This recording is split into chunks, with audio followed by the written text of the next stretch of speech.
at NextVR with David.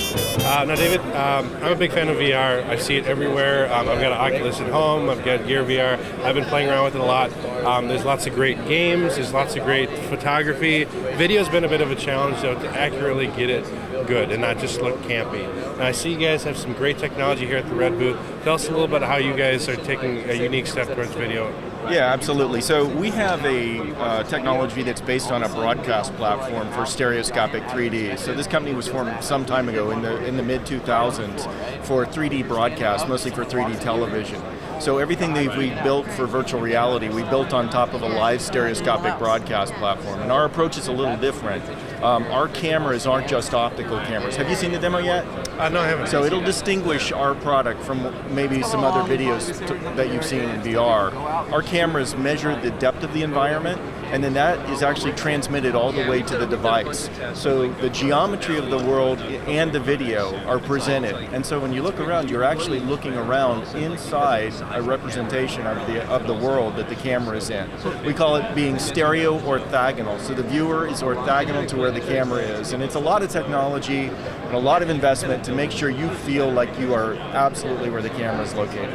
Because with stereo 3D, you got to deal with like interocular distance, you got to do scale. There's a lot of things that can throw something off to make you feel wrong height or not true 3D or wrong depth or anything like that. So you guys are actually using depth perception through LiDAR and that type of technology to actually measure that and transmit directly to the camera. So the cameras find depth optically. They use what's called feature detection, so that's the difference between the perspective of the cameras around the constellation of the rig to get a basic measure of the world. And then we've just added light field capture to the constellation of cameras, which gives us a more precise mesh. And then we use that mesh to transmit to the end user. So what kind of applications would this be used for? So the biggest one for us right now, the low-hanging fruit, is live broadcast, because we're the only ones that can do this live. And we're based on a live broadcast platform. We've worked with all the major sports providers. We've demonstrated live broadcast with NBA, NHL, NASCAR. So that's one area that's really interesting to us. But in general, we're taking this technology platform and leveraging it against where the biggest fan bases are in the world, whether it be music. We're working on festival music, award shows, sports, these areas that already have content that people want to consume by being there, but they can't, for whatever reason, get there, and we're going to take them there. So that's sort of the low-hanging fruit. The next sort of stage is more theatrical applications where the tool is used a little more creatively. It's not just put a camera somewhere and broadcast an event, but let the director actually manipulate the medium and use it creatively. And so we're starting to see those applications too, but those are going to be more experimental in nature. And really the first and probably most voracious appetite for content we think is going to be around having these experiences that basically put you somewhere you want to be. So there's lots of different types of VR out there. We've got lots of different companies, the Vive, the Oculus, Gear VR, stuff like that. And then there's different flavors of what those can offer. You've got your rotational tracking and you've got positional tracking. Now I got a question for you. You guys have the ability to capture high resolution, and you've got this depth. Can you add any level of positional tracking? So when we announced Light Field, we announced that we are going to be supporting positional tracking inside video. It's not on these devices, not yet. This is, 3 degrees of freedom. But as you noted, there are a number of platforms coming to market that do support 6 degrees of freedom positional tracking, and we're one of the first companies to talk about the capability of providing some degree of look around. So if the referee's standing in front of that camera, you can take a peek and look around. But more importantly, it gives you a much more accurate model of your head. So your head is your actual natural torso and neck and head movements are represented inside the video, which sells presence so incredibly strongly.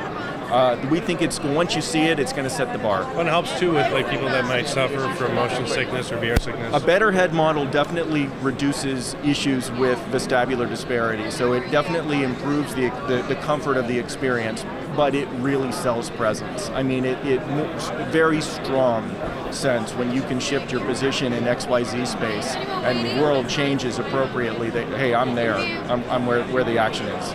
All right, so we know that the consumer Gear VR is going to be coming out later this year. Oculus, maybe 2015, 2016. Vive is around the corner. Is this content that we're going to be seeing sometime soon? Absolutely. So we're already launched on Gear VR. We've been on the phone since day one on the product, which has been shipping since December. We will be on every launch platform that there is. So we're targeting HTC, the HTC Vive. We're targeting the Sony Morpheus next year. We're targeting several launches from Oculus along the path to compute to CV1. And then a number of others that haven't announced yet. So we're going to be ubiquitous. So are you guys the content developers? Are you creating the platform? That's a good question. So right now we have DNA end-to-end. So we have DNA in the camera technology itself. It's a patent, in the constellation of cameras. Although the camera modules are built by Red, which has been absolutely fantastic partnership that I could just gush about. Just absolutely the best imaging technology on the planet to start with as a basis for this.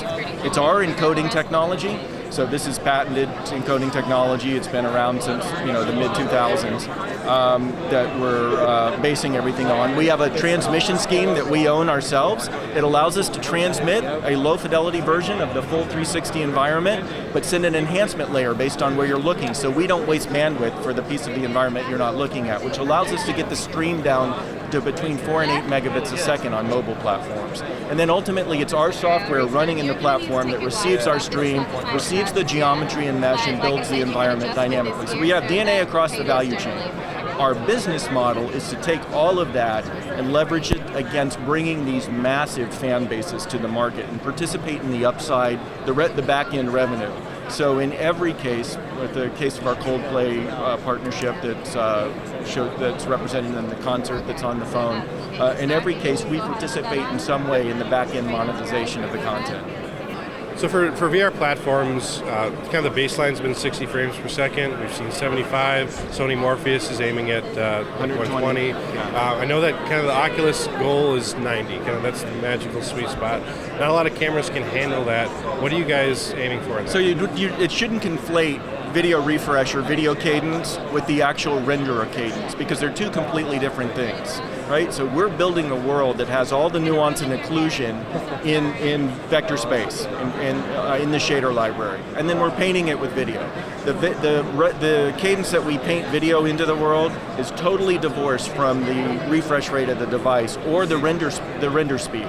So we benefit, even at a 60 hertz capture, from 120 hertz render and refresh. Tracker latency goes down and all of those things go down. So tremendous amount of the information is being inferred from the rendering, which is geometry based, not from the video refresh. That being said, we're shooting at 80 right now, and we'll continue to push, not because we're matching the cadence of the renderer at all. It's totally independent of that. The reason we're shooting at higher frame rate is to maintain the stereo acuity of fast-moving objects like a hockey puck or a NASCAR car. Those things just totally tax the ability of the human eye to perceive the necessary cues for depth because of motion blur. So if you have something that's really in strong negative parallax, it's really coming at you, but it's blurry, it confuses the human eye. So the higher the frame rate, the better for these action items. So where can people go to find out more information and see some of this? NextVR.com. Thanks for your time, Dave. Thanks a lot. Thanks to our sponsors for making our NAB coverage possible.